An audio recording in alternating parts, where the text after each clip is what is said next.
সাদ্দাম হোসেন ছাত্রলীগের একজন কর্মী ছিল। তার স্ত্রী নবজাতক সন্তানকে হত্যা করে আত্মহত্যা করে। সাদ্দাম কারাগারে। তাকে একদিনের জন্য বের করে আনবে এমন কোনো নেতা ছিল না। তাকে প্যারোলে বের করে নাই।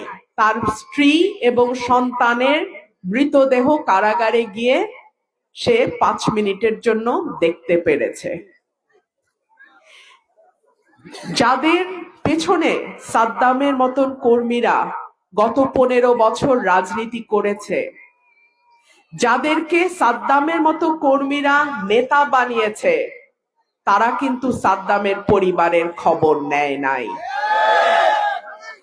সাদ্দাম হয়তো ছাত্রলীগ করত, কিন্তু ছাত্র দলেও তো এমন কর্মী ছিল 15 বছর।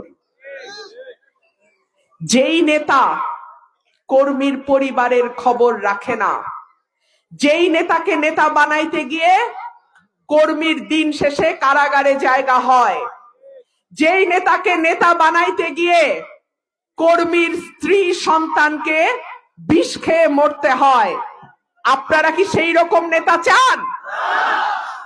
গত 15 বছর কুতুব, বড় বড় কুতুব বিএনপির মোবাইল টেলিফোন বন্ধ, নম্বর বিদেশি, কর্মীরা সেই নম্বর জানে না। ঠিক কি ঠিক না? কাকে পাইছিলেন তখন?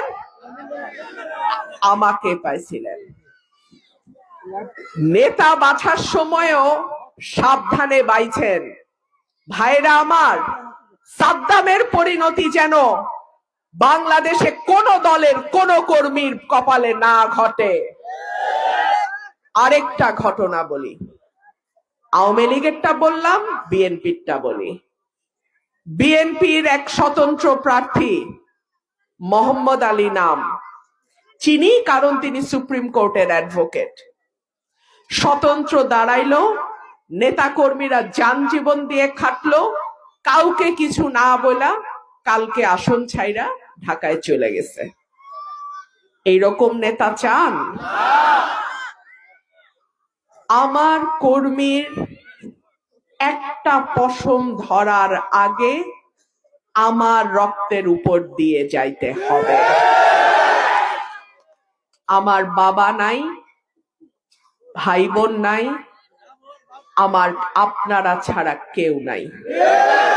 সুতরাং